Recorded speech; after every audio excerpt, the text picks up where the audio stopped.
18 বছরের নিবন্ধন, ইয়াস, এখন 16 বছরের নিবন্ধন হচ্ছে। আমরা এখন চেষ্টা করছি, আমরা আলোচনায় আছি, আমরা 0 এজ পর্যন্ত অন্তত ক্লাস 1-এ নিয়ে গিয়ে নিবন্ধন করতে পারি কিনা মানুষের। তারপরে সে যখন 18 হয়ে যাবে, সে অটোমেটিক্যালি ভোটার তালিকায় ঢুকে যাবে।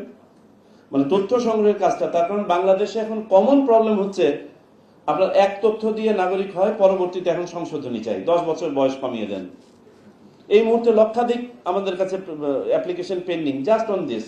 তারা ভাবছে 10 বছর বয়সটা কমালে বোধহয় আমি 10 বছর বেশি চাকরি করতে পারবো। নো, এই প্রবণতা we don't entertain in the election commission. Okay, new refreshing টেস্টে চেয়ার আপ। চেয়ার আপের নিউ রিফ্রেশিং টেস্ট এতটাই বেটার যে মন বলে চেয়ার আপ।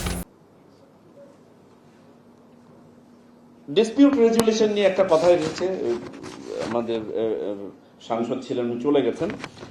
ডিসপিউট রেজুলেশনে একটা টাইম লিমিট কিন্তু আইনে দেয়া আছে, যে ইলেকশন অ্যাপ্লিকেশন যেগুলো হয়, এই অ্যাপ্লিকেশন কয় দিনের মধ্যে নিষ্পত্তি করতে হবে। এখন এটা তো আদালতের এখতিয়ার, আমি তো বলতে পারি না উনি এত দিনের মধ্যে এটা নিষ্পত্তি করবেন কি করবেন না, কিন্তু সময়সীমা কিন্তু বেঁধে দেওয়া আছে 180 দিন।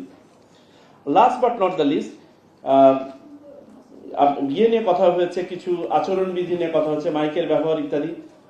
আমার মনে হয় মাননীয় সংসদ জানতেন না, আমরা মাইকের উপরে সংখ্যার উপরে লিমিটেশন উঠিয়ে দিয়েছিলাম, সংখ্যার সীমাবদ্ধতা আমরা উঠিয়ে দিয়েছিলাম। আমাদের পার্শ্ববর্তী দেশ ভারতে কন্ডাক্ট রুলটা লাইভ, তারা ডেইলি বেসিসে অ্যাডজাস্ট করে।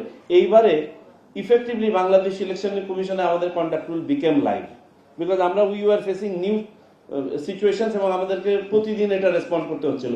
বাসে করে যাবেন, এখন বাস তো ব্যবহারের বিধিটা নাই, আমাদেরকে we had to accommodate. Party প্রধান উনি কি রাত 8টা পর্যন্ত, আমাদের সময়সীমা ছিল বেলা 2টা থেকে 8টা পর্যন্ত প্রচারণা, কারণ স্কুল কলেজ এবং আবার মানুষের যেন অসুস্থ মানুষ, বাচ্চা, মা, তারা যেন ইয়ে না হন। তো সব মিলিয়ে আমরা 2টা থেকে 8টা দিয়েছিলাম সবার জন্য, কিন্তু পার্টি প্রধানদের জন্য তো এটা সম্ভব না। সো আমরা তাদের জন্য এটা ওপেন করে দিয়েছিলাম, যে ওনারা যতক্ষণ করে, কারণ তাদের পক্ষে তো ওই একটা কনস্টিটিউন্সি দিয়ে আসলে পারে how does he cover the whole country. So আমরা সেটা রাখি নাই। ডিজিটাল আপনার ডিসপ্লে, কেউ যেমন ঢাকা শহরে ডিজিটাল বোর্ড 2 পাশে লাগিয়ে গাড়ি নিয়ে রওনা দিয়েছেন। এখন এটা বিধিমালায় নাই, আমাদেরকে রিটার্নিং অফিসার জানতে চেয়েছেন, আমরা আবার এটা অ্যাকোমোডেট করেছি। সো আমরা we kept the conduct rule as live as possible and accommodated. আমাদের উদ্দেশ্য কিন্তু বাধা দেওয়া নয়, অ্যাকচুয়ালি আইনের স্পিরিটও তা নয়। আপনারা যদি আরপিও ভালো করে পড়ে দেখে থাকেন, এখানে কিন্তু দুষ্টের শাসন এবং সুষ্ঠের লালনের ব্যাপারটাই বলা হয়েছে, এবং যারা অপেক্ষাকৃত কম বোঝেন তাদেরকে সহায়তা করতে বলা হয়েছে। আপনি যদি আর্টিকেল 13 এবং 14 পড়েন, ইভেন সাবমিশন অফ নমিনেশন, ভুল ভ্রান্তি থাকলে ঠিক করে দিতে বলা হয়েছে, সুযোগ দিতে বলা হয়েছে।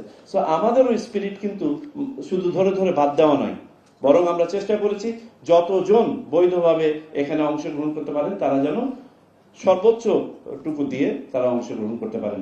আরো অনেক কিছু ছিল বলার। You are most welcome to come and discuss with the Election Commission in person with me. We are open to discussions. Amar mone hoy we will take it to a round table from here on. Once again, thank you very much for inviting me and bearing with me for such a long time. Thank you. Assalamu alaikum.